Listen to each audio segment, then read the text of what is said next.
약 2달 전에 중국에서 이런 일이 있었습니다. 안후이성 화이난이라는 곳이 있는데요. 제가 이렇게 구글로 검색해 보니까 중부지방쯤 됩니다. 약간 중부 남부 지역인데 거기에서 이제 자전거를 타고 가던 한 여대생이 길에 쓰러져 계신 할머니를 발견을 하고 가서 보니까 할머니가 많이 아프시고, 그래서 부축을 해서 할머니를 모시고 이제 병원에 이렇게 데려가서 치료를 받게 했습니다. 그런데 그 다음에 이 할머니의 가족들이 감사하다 이런 말을 하기는커녕 네가 친 거니까 치료비 다 내라고 이렇게 요구를 하는 겁니다. 이 여대생은 이거 뭐 황당한 거죠. 그 주변에 CCTV도 없고 아무런 증거가 없는 것입니다. 그래서 참 너무나 억울하고 해서 인터넷에 그 글을 올렸습니다. 이런 억울한 일을 당했는데 아무도 이것을 뭐 어떻게 할 수가 없다.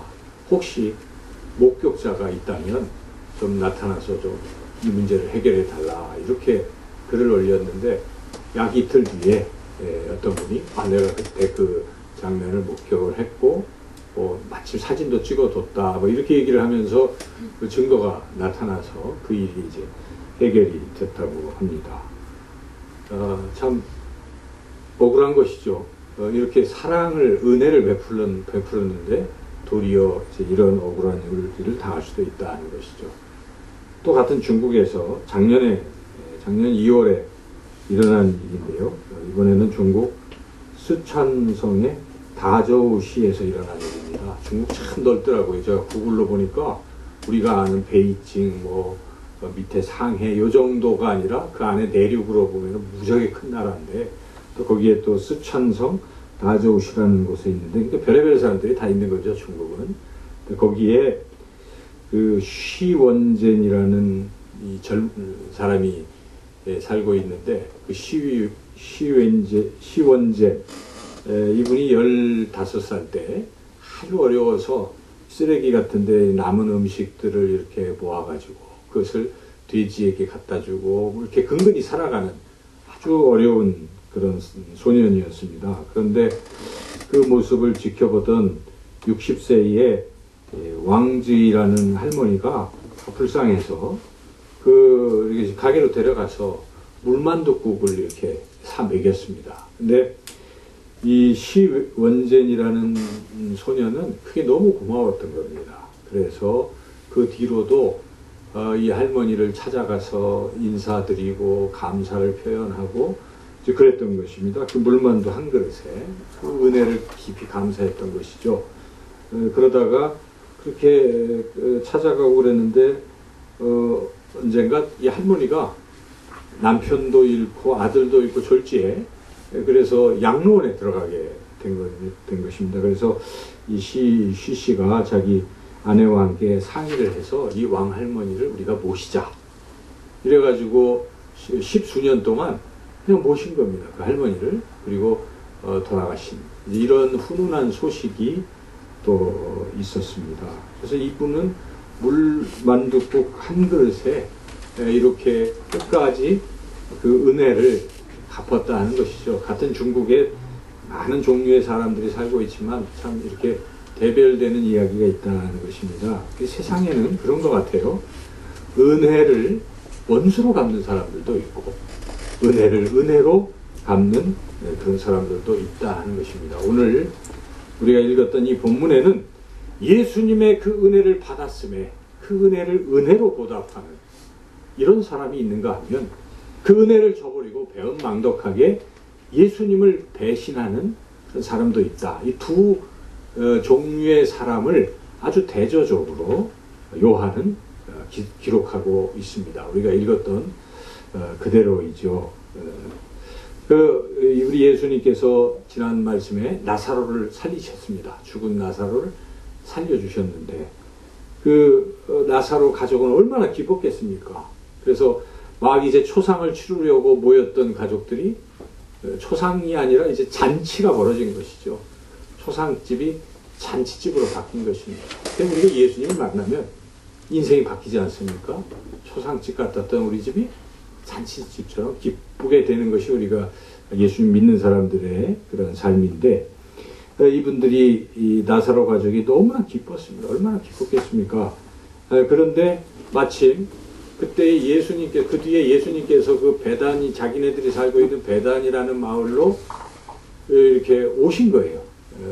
예수님은 이제 6일 뒤에 십자가에 달려 돌아가시기 위해서 예루살렘 근처 이 베다니를 거쳐서 지금 예루살렘으로 입성을 하고 계신 것인데, 이 베다니 그 소식을 듣고 이 나사로 가족이 그냥 예수님을 보낼 수 없다. 그래서 예수님을 모셔서 큰 잔치를 베풀었습니다. 그래서 예수님을 성대히 극진히 이제 대접을 하고 있습니다. 오늘 본문은 그렇게 시작이 되고 있죠. 그래서 예수님께서 이렇게 1절에 보면은 6월절 엿새전, 6월절 예수님 돌아가신 금요일 엿새전, 토요일 저녁부터 일요일 이 사이 기간이죠. 그때에 나사로 집에 왔는데 나사로 가족이 예수님 오신 것을 알고 지금 2절에 보니까 뭐라고 되어 있습니까? 예수를 위하여 잔치할세. 그래서 이렇게 감사해서 온 가족이 예수님의 은혜에 보답하는 거예요. 그래서 예수님을 위해서 큰 잔치를 베풀고 있다 하는 것입니다. 예수님을 위해서 잔치를 베푼 것입니다. 여기 보니까 이 말씀을 우리가 이 한 절의 말씀을 생각해 보면서 과연 우리는 예수님을 위해서 무엇을 하고 살고 있는 것인가?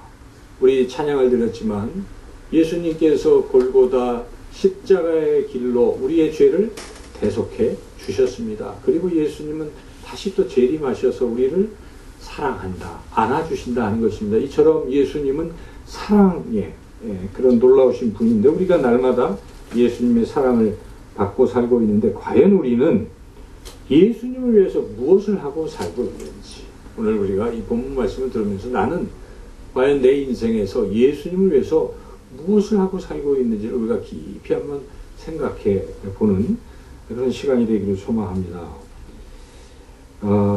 이제 나사로 가족이 예수님을 위해서 잔치를 베풀고 있는데 마리아가 그 중에 마리아가 예수님 앞으로 다가갑니다.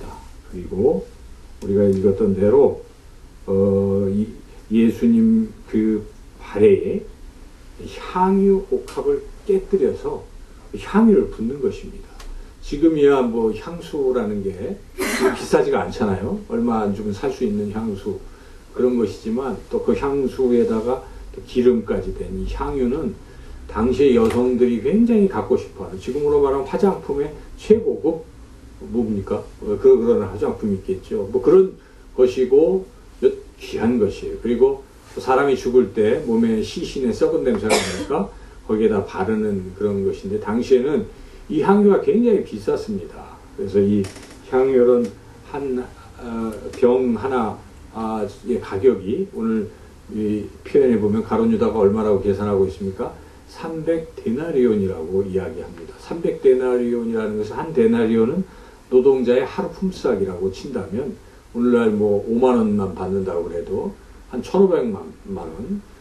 굉장히 큰 돈인 것이죠. 그래서 보통 여성들이 이 자기 결혼할 때 지참금을 가져가야 되는데 바로 이 향유를 팔아서 갈 정도로 굉장히 비싼 것입니다. 향유는.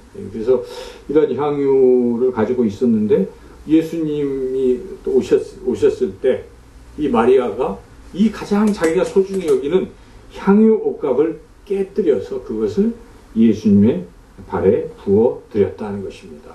마리아에게 있어서는 이 향유는 전 재산이라고 말할 수 있습니다. 가장 귀한 것이죠. 그런데 마리아는 가장 귀한 것을 깨뜨려서 주님 발에 부었다 하는 사실입니다. 우리가 늘 듣던 향유옥합 깨뜨린다는 이 이야기를 들었는데 오늘 바로 본문 말씀이 그것을 증거하고 있습니다.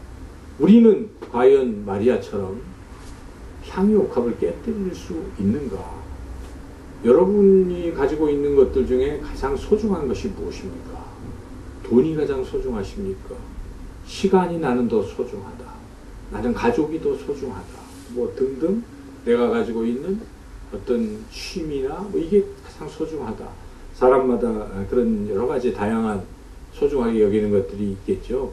공통 분모는 오늘날은 아마 돈일 것입니다. 이런 소중히 여기는 그것을 내가 예수님을 위해서 드릴 수 있는가 하는 것입니다. 예수님 위해 과연 나는 향유 옥합을 깨뜨릴 수 있는가?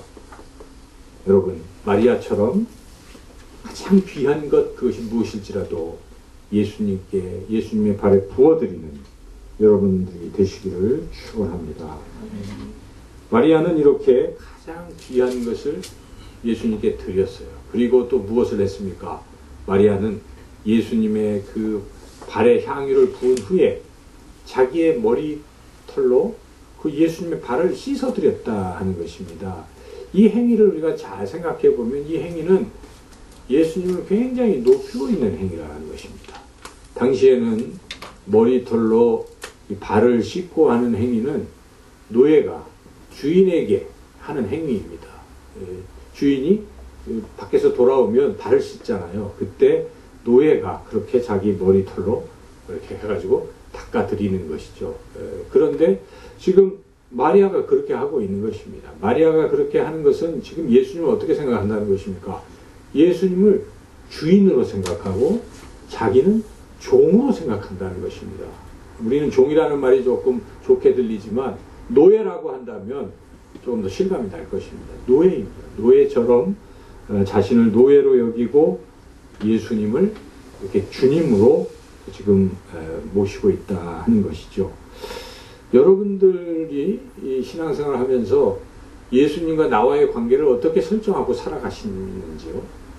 물론 우리는 예수님이 사랑하시고 좋으신 분이기 때문에 늘 친구처럼 친근하게 친밀하게 주님과 교제하고 사는 것이 옳습니다. 그러나 또한 우리가 잊지 말아야 될 것은 예수님은 주님이신 것입니다. 우리는 예수님의 종인 것입니다. 이러한 관계도 우리가 잊어서는 안 됩니다. 사도 바울은 편지를 보낼 때마다 뭐라고 자기를 소개합니까? 그리스도의 종된 나 바울은, 바울의 마음은 늘 예수님이 자신의 주인이시라고 생각하는 것입니다. 주인이 원하는 대로 나는 따라가겠다는 것입니다. 오직 그리스도를 본받고 그리스도의 말씀대로 순종하겠다는 것입니다. 이렇게 자신의 위치를 그렇게 여기고 늘 주님만 높아지기를 소망하는, 주님만 높이는 이러한 삶을 살았다 하는 것입니다. 종은 주인을 높이는 거 아니겠습니까? 자신은 낮아지고 자신의 머리털로 주님의 발을 씻어서라도 주님을 높이고 싶었던 것입니다. 마리아가 지금 그렇게 귀한 것, 자기 가진 거 다 부어드리면서 자기의 머리털로 이렇게 닦음으로써 주님이 가장 높고 위대한 분이십니다. 주님 높아지시기를 소망했다는 것입니다. 바울도 그렇지 않았습니까? 저는 이 빌립보서 1장 20절 말씀을 제가 목회를 처음 할 때 저에게 주신 말씀인지라 늘 읽고 또 묵상을 했습니다. 이 말씀이 그것입니다. 살든지 죽든지 내 몸에서 그리스도가 존귀하게 되게 하려 하나니. 그렇습니다. 내가 살아도 죽어도 내가 하고 싶은 것은 나를 통해서 예수님이 높이 드러나기를, 높아지기를 소망한다는 것입니다. 저는 첫 번째 작년 설교를 했던 기억이 아직도 생생한데 요한복음 3장 부분의 30절, 20절 이 근처 부분에 세례 요한의 부분을 제가 설교를 했는데 세례 요한이 그랬어요. 예수님이 지금 점점 흥해지고 자기는 지금 쇠해지는 제자들이 질투하고 시기할 때 한 말이 세례 요한이 그는 흥하여야 하겠고 나는 쇠하여야 하리라. 그렇게 말하고 사라진 것입니다. 무대에서 사라진 것이죠. 그게 신앙인 것입니다. 우리의 신앙은 내가 살아나는 게 아닙니다. 내가 드러나는 것이 아닙니다. 나는 죽고 나는 사라지고 자기를 부인하고 자기 십자가를 지는 것이고 오직 예수님만이 높아지기를 원하며 사는 것이 신앙의 핵심인 것입니다. 여러분 교회에서 봉사를 해도 밖에 나가서 뭐 선한 일을 하고 할 때에도 항상 끝말에 주님께서 하셨습니다. 예수님이 저를 사랑하시기 때문에 하는 것입니다. 라고 그런 말을 하는 거예요. 그런 사람들의 마음은 항상 예수님이 높아지기를 소원하는 거예요. 그러나 교회 얘기 안 하고 예수님 얘기 안 하고 그냥 제가 선행을 했습니다. 라고 한다면 그는 뭘 하고 있는 것입니까? 자기를 높이려고 하는 그런 마음을 갖고 있다는 것입니다. 우리가 이번 한 해 동안 예배를 드리면서 맨 처음에 주님께 찬양하는 곡이 있습니다. 똑같은 곡이죠. 찬송가 38 예수 우리 왕이여. 2절은 예수 우리 주시여. 그것입니다. 예수님이 나의 왕이십니다. 예수님이 나의 주인이십니다. 나는 하나님의 백성입니다. 나는 예수님의 종입니다. 그런 고백을 하면서 우리가 예배를 드리는 것입니다. 여러분, 그런 고백이 참 중요한데 과연 우리 삶에서 우리가 매주 예배를 드리면서 그렇게 고백한 대로 우리 인생에서 예수님을 그렇게 높이며 살고 있는지 아니면 나를 높이고 살고 있는지 오늘 이 마리아처럼 자기의 머리털로 무릎을 꿇고 예수님의 발을 닦아드리며 예수님을 높였던 마리아처럼 늘 예수님만 높이며 살아가시는 여러분들이 되시기를 축원합니다. 세 번째로 오늘 본문에 이제 이와 상반된 사람이 등장하고 있습니다. 가롯 유다입니다. 가롯 유다도 예수님의 사랑을 받은 사람입니다. 마리아도 사랑을 받았죠. 마리아도 사랑을 받고 나사로 오빠도 마리아 자신도 예수님 참 사랑해 주셨어요. 나사로 특별히 기억하는 가정이었는데 이 가롯 유다도 예수님이 사랑했던 사람입니다. 예수님이 많은 사람들이 따라왔지만 그 중에 몇 명만 제자로 세웠습니까? 12명만 제자로 세우신 것입니다. 그래서 12제자가 나오는 것입니다. 예수님께서 산에 오르사 기도하신 후에 12명을 제자로 그렇게 세워주셨는데 그 중에 한 사람이 가롯 유다입니다. 가롯 유다 예수님의 사랑을 받았습니다. 예수님이 신뢰를 했어요. 그래서 돈깨를 누구에게 맡겼습니까? 가롯 유다에게 맡겼습니다. 돈깨를 맡은 사람이 신뢰받는 사람이잖아요. 그런데 예수님은 재정을 맡겨주신 것입니다. 가롯 유다는 예수님의 사랑과 신뢰를 받았던 그러한 예수님의 12제자 중에 하나였습니다. 그런데 그는 과연 그 받은 은혜를 어떻게 예수님께 보였는가 하는 것이 오늘 본문에 그대로 드러나고 있습니다. 가롯 유다는 어떻게 했습니까? 옆에서 이렇게 지켜보다가 마리아가 예수님께 그런 헌신을 하고 예수님을 높여드리고 하는 행동을 볼 때 뭐라고 합니까? 야, 뭐 제자는 아니지만 우리 12에 속하지 않았지만 정말 훌륭하다. 우리도 마리아를 본받아야지. 그리고 마음이 그렇게 동하는 게 아니라 정반대로 가고 있는 것입니다. 가롯 유다 어떻게 합니까? 야, 그거 왜 하냐? 하지 마라 하는 것입니다. 왜 그 일을 하느냐? 하지 마라.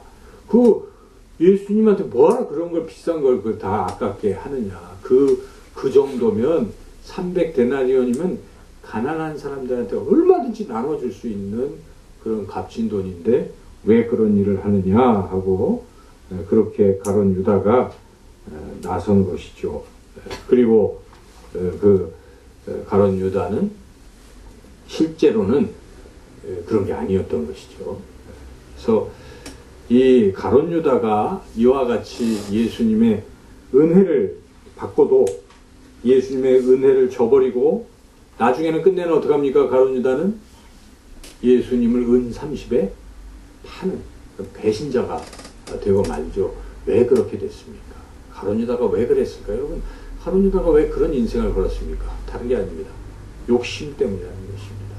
그가 예수님을 따라가는 목적이 예수님을 위해서 살려는 생각은 전혀 없는 거예요. 가롯 유다. 자기를 위해서 사는 것입니다. 자기의 이익을 위해서 심지어 더러운 일을 탐하면서 산다는 것입니다. 우리가 신앙생활을 왜 합니까?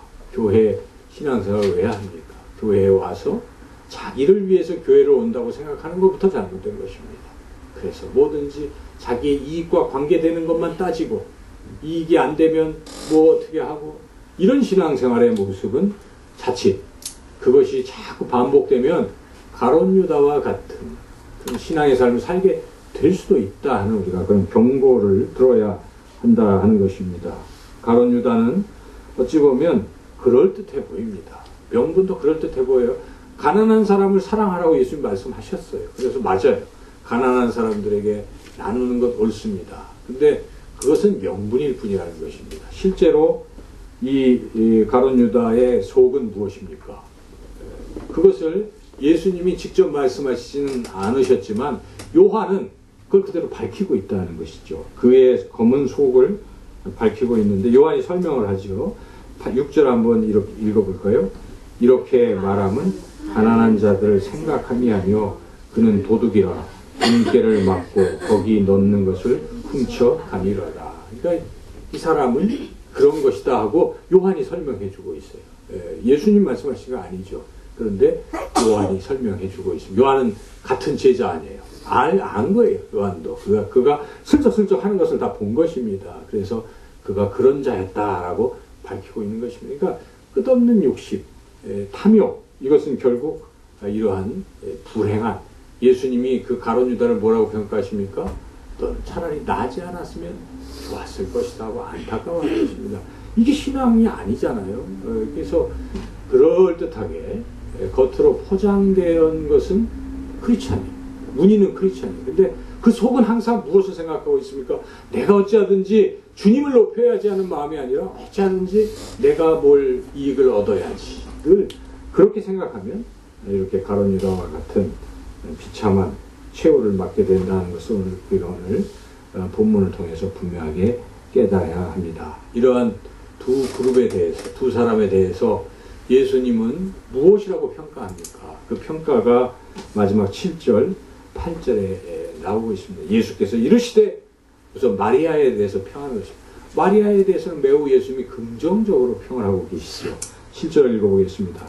예수께서 이르시되 그를 가만두어 나의 장례할 날을 위하여 그것을 간직하게 하라. 그를 가만두어 라는 것은 가룟 유다가 지금 말리고 있잖아요. 하지 마라. 아깝다. 왜 그런 일을 하느냐?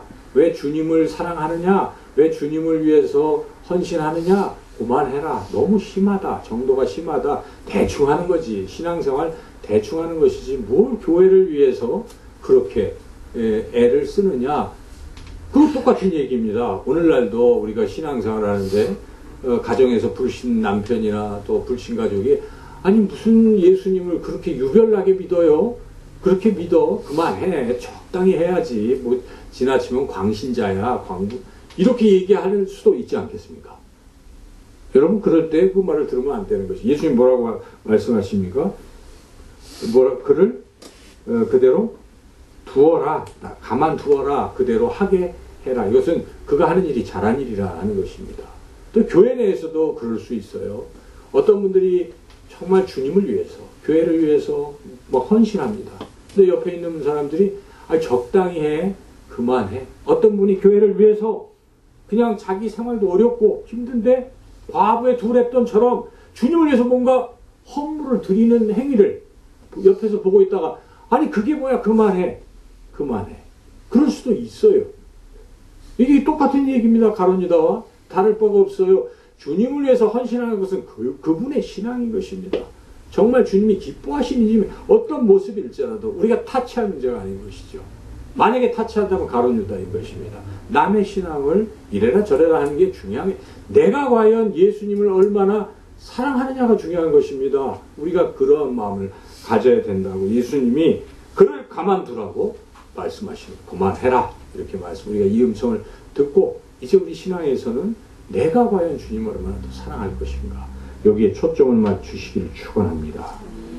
이렇게 주님이 말씀하시고 뒤에 말씀은 좀 어려운 나의 장례할 날을 위하여 그것을 간직하게 하라 하는 그것이 남은 향유인지 뭐 여러 해석들이 참 어렵지만은 여하튼 이것은 그것을 말씀하시는 지금 마리아가 예수님의 장례를 위해서 준비한 일이다 하는 것을 평가해 주신 것입니다. 마리아가 알았던 몰랐던 마리아는 그냥 사랑하기 때문에 향유 깨뜨린 것일 수도 있지만 따지고 보니까 일주일 뒤에 예수님이 십자가에 죽으시잖아요. 그리고 그 무덤에 들어가셨을 때 그 향유를 발라야 되잖아요. 누가 발랐습니까? 미리 바른 것입니다. 마리아. 그래서 내 장례를 준비했다고 참으로 의미 있는 일을 했다고 예수님이 말씀하시는 것입니다. 세상 사람들은 이게 다 낭비고 허튼 일이로 평가할지라도 주님은 그렇게 보지 않습니다. 여러분 교회에서 참 우직하게 뭐 봉사하고 힘쓰고 애쓰는 일이 세상 사람들 보면 미련할 수도 있고 교회 어떤 사람들은 미련하다고 손가락질할지라도 개의하지 마십시오. 그죠? 내가 주님을 사랑하는 마음으로 애쓰고 한 일이라면 주님이 평가하시는 것입니다. 우리는 잘 몰랐는데 그게 그토록 놀라운 일이 될 수도 있는 것입니다. 그죠? 주님을 사랑하고 그렇게 헌신하는 게 얼마나 중요하냐 하는 것을 우리가 깨닫습니다. 한편 8절의 말씀은 가난한 이 가룟 유다에 대한 이야기인데 주님 참 온유하세요. 이 요한은 그냥 그 돈깨를 맡아가지고 뭐 훔쳐간다 이렇게까지 표현하고 하지만 예수님 정작 그런 말씀을 안 하시고 뭐라고 좀 점잖게 말씀하시잖아요. 8절 읽어보겠습니다. 가난한 자들은 항상 너희와 함께 있거니와 나는 항상 있지 아니하리라 하시니라. 그래, 그 가룟 유다가 검은 속을 가지고 나쁜 짓을 하고 있어도 이 요한은 밝히고 있지만 예수님은 그냥 인정해줘요. 그 가난한 사람 그래 좋은 일이지만 그렇지만 잘 생각해봐라 가룟 유다야, 가난한 사람은 얼마든지 계속 있다. 근데 나는 너와 마지막 이별이 난다. 나는 곧 6일 뒤에 십자가에 죽으러 간단다. 나를 위해서 뭐 좀 하는 게 좋지 않겠니? 그런 뜻입니다. 나 이제 더 이상 없어. 너희들과 없어. 이런 뜻입니다. 우리가 헌신할 때 헌신하라는 것입니다. 더 이상 죽어서 뭐 이제 헌신할 시간이 없을 수도 있습니다. 그러므로 우리에게 이 기회를 주신다면, 내가 주님을 사랑할 그런 기회가 있다면, 세상에 뭐 그럴듯한 명분스러운 일이 있고 또 이런 일이 있을지라도 그것보다 더 중요한 게 무엇이겠습니까? 주님 사랑하는 일인 줄로 믿습니다. 여러분 2015년, 16년도에 정말 내가 예수님을 위해서 무엇을 할 것인지를 깊이 생각하시고 결단하시고 주님을 더욱 사랑하시고 주님을 더욱 높이시는 여러분들이 되시기를 주님의 이름으로 축원합니다. 기도하겠습니다. 하나님 감사합니다. 마리아처럼 우리 가진 것 다 하나님의 것이지만 하나님 위해서 또 향유옥합도 깨뜨릴 수 있는 믿음도 주시고, 우리의 삶에 우리가 스스로 높아지려는 어리석음을 버리고 오직 예수님만이 존귀 드러나기를 소망하는 삶이 되게 하시고, 어리석은 가룟 유다처럼 작은 탐욕부터 시작되어 그 욕심이 잉태한 즉 죄를 낳고 죄가 장성한 즉 사망을 낳는다는 경고의 말씀을 가슴에 새기고, 하나님 교회 내에서는 더러운 이익들을 탐하지 않도록 하나님께서 우리의 마음을 지켜주셔서 우리 영상교회는 늘 예수님이 주시는, 하나님이 주시는 말씀대로 순종해서 모두가 마리아 같은 그런 사람들 다 되게 하여 주시옵기를 예수님의 이름으로 기도하옵나이다.